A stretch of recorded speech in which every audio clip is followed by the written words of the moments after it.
Soy la doctora Jimena Aguilar y hablaremos de infección urinaria. Cuando hablamos de infección urinaria, recordar que es una patología muy frecuente. De esta manera identificamos las infecciones más frecuentes tratadas por el médico general, las referidas al aparato respiratorio con mayor prevalencia, urinario, posteriormente digestivo y cutáneo. La infección del tracto urinario es la invasión del tracto por gérmenes que sobrepasan los mecanismos de defensa del huésped y que producen invasión, colonización y multiplicación de bacterias en el tracto urinario. Se expresa por leucocituria, bacteriuria y piuria, y para su confirmación, una bacteriuria significativa con más de 100.000 unidades formadoras de colonia por ml. Epidemiológicamente, las infecciones urinarias durante el primer año de vida son más frecuentes en el género masculino, pero posteriormente se identifica que en la edad preescolar, escolar y adulta es mucho más frecuente el género femenino. Las recurrencias de reinfecciones han sido asociadas con damas, embarazo, menopausia. El hombre adulto puede presentar infección urinaria y se ha hecho la relación con patología prostática como la hiperplasia prostática. ¿Cuáles son las vías de infección? Las vías de infección son tres: la vía ascendente, la vía linfática y la vía hematógena. Tenemos la vía ascendente. La vía ascendente es más frecuente en damas por características anatómicas, por ejemplo, uretra corta, la cercanía del orificio rectal que genera contaminación perivulvar y perirectal, y también el reflujo vésico-uretero. La vía hematógena especialmente en pacientes con algún nivel de inmunodepresión, extremos de la vida, se asocian a procesos infecciosos sistémicos. Se ha identificado al estafilococo como un agente etiológico y pueden generar incluso abscesos renales. La vía linfática: existen conexiones linfáticas entre la vejiga y los riñones, por tanto, un incremento de presión generará un reflujo linfático y eso favorecerá la infección urinaria por esta vía. Etiología: cuando hablamos de la etiología de las infecciones urinarias, identificamos a bacilos gram negativos, entre estos Escherichia coli, Klebsiella, Proteus, Enterobacter, Enterococcus, Cloacae especialmente.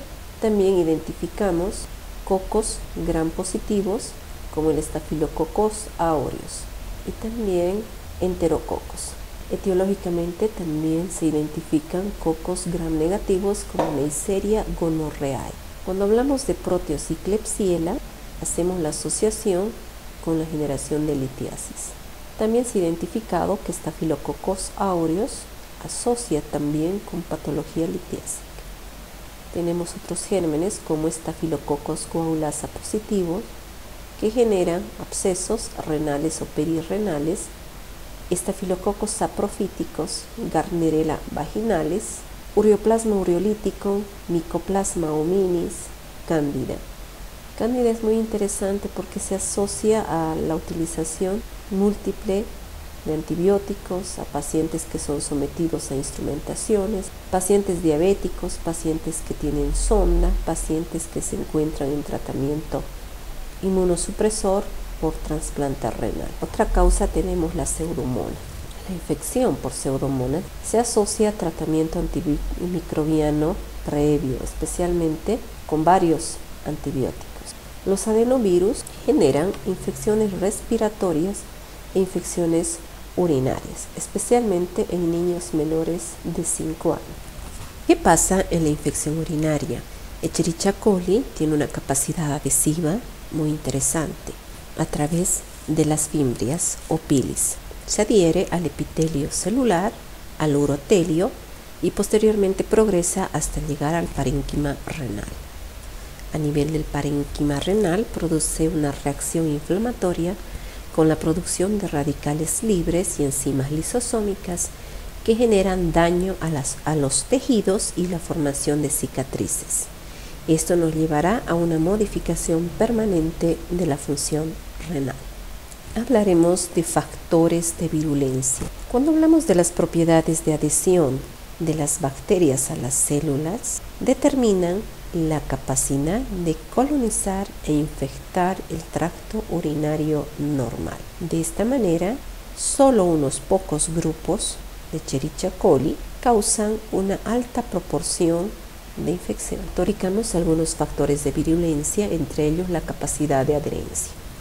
La movilidad favorece el ascenso de los gérmenes por el uretra en contra del flujo de la orina. También tenemos la resistencia bacteriana. Se ha evidenciado que este germen presenta una gran resistencia a la acción de antibióticos y una extraordinaria capacidad para adquirir nuevos. También identificamos el antígeno K, que protege a las bacterias de la fagocitosis por leucocitos.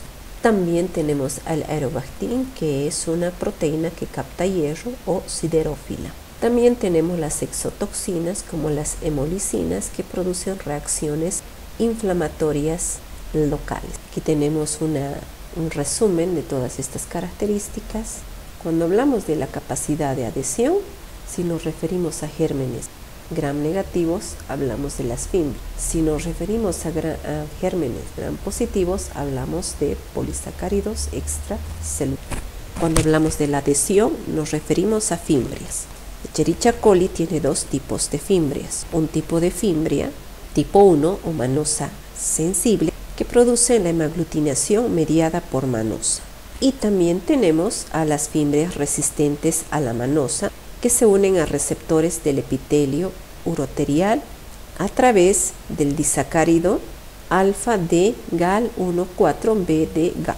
Estas fimbrias participan en las dos fases de colonización que se llevan a cabo en la infección urinaria. En la fase 1 o colonización del tracto urinario bajo, Escherichia coli con fimbrias de tipo 1 o manosas sensibles. En la fase 2 o colonización de la pelvis renal y parénquima renal, Escherichia coli con fimbrias de tipo P, manosa resistentes. Tenemos la patogénesis de la infección urinaria y aquí vemos que Escherichia coli se introduce por la uretra, generalmente por contaminación fecal, se adhiere al epitelio a través de las fimbrias, coloniza el epitelio, se multiplica y posteriormente asciende hacia vía urinaria superior. En esta imagen de la cistitis aguda podemos identificar las siguientes fases: la penetración y fijación en la capa de moco vesical, la adhesión de los uropatógenos al epitelio vesical, la formación del biofilm bacteriano, la proliferación bacteriana y colonización del epitelio vesical y la liberación de toxinas que dañarán las células del epitelio. La infección urinaria es la infección del tracto urinario cuando han sido superados los mecanismos de defensa del huésped. Vamos a hablar de la orina. Vamos a hablar de las características de la orina que la convierten en un factor de defensa: el flujo urinario, la proteína TAM-Horsfall, la actividad bactericida uroterial y la inmunidad humoral. La orina. La orina tiene capacidad antibacteriana, esto por su elevada osmolaridad, su alta concentración de urea y el pH urinario ácido. El flujo urinario, que genera un aclaramiento espontáneo y con ello el arrastre de las bacterias que se encuentran en vía urinaria. La resistencia de la mucosa vesical con mucopolisacáridos y glucosaminoglucanos. La proteína de TAM-Horsfall, que se ha visto que tiene una función protectora al unirse a las fimbrias de tipo 1 o manosa dependientes. La respuesta humoral mediada por la generación de anticuerpos. La respuesta por inmunidad celular también ha sido identificada. Identificamos los factores que interfieren con los mecanismos de defensa, por ejemplo, la obstrucción al flujo urinario, Una patología muy común que produce esta obstrucción son los cálculos. Genera la obstrucción y el fenómeno irritativo local. El reflujo vésico-ureteral está relacionada con las infecciones urinarias, con la perpetuación de estas, se asocia con la sobredistensión vesical que generaría el reflujo vésico-ureteral. Podría asociarse también a etiología desconocida o una alteración congénita. El vaciamiento incompleto. Este vaciamiento incompleto, por ejemplo, en algunas patologías muy frecuentes, la poliomielitis, los diabéticos, el paciente con patología medular, tabes dorsal, o asociados a factores mecánicos como la obstrucción del cuello vesical, alteraciones en las válvulas uretrales, estenosis uretral e hiperplasia prostática. También tenemos defectos en los mecanismos locales de defensa vaginal, asociados, por ejemplo, a alteraciones hormonales, a la utilización de espermicidas diafragmáticas, a la utilización de antibióticos, entre otros. ¿Cómo hago diagnóstico? ¿Cómo se realiza el diagnóstico? A través del cuadro clínico, identificando si es infección urinaria alta o infección urinaria baja. La infección urinaria baja generalmente cursa con disuria, polaquiuria y urgencia miccional. La infección urinaria alta involucra una respuesta sistémica a la infección y el paciente se encuentra con alzas térmicas, compromiso del estado general. El examen general de orina evidencia leucocituria, bacteriuria, piocituria, la hematuria. El urocultivo con bacteriuria significativa mayor a 100.000 unidades formadoras de colonia por ml. Cuando hacemos el diagnóstico también tenemos aquí una tabla que nos permite identificar las principales características de validez de las pruebas para diagnóstico de este tipo de patología. La estereasa leucocitaria con una sensibilidad del 83% y una alta especificidad, la nitrituria 58% y 98%, la hematuria 53% y 78% respectivamente, la leucocituria entre el 73% y el 81%, la bacteriuria entre el 81% y el 83%, y nuevamente hablamos de la estereasa leucocitaria o nitritos entre el 93 y 72%. Gracias por su atención. Hasta pronto.